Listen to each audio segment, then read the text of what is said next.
నీ చేతిలో పడగానే అది ఎంతో విలువని నాకు చూపితివే.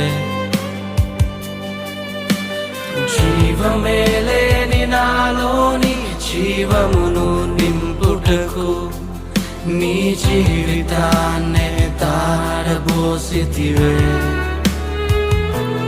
నీది శాశ్వత ప్రేమ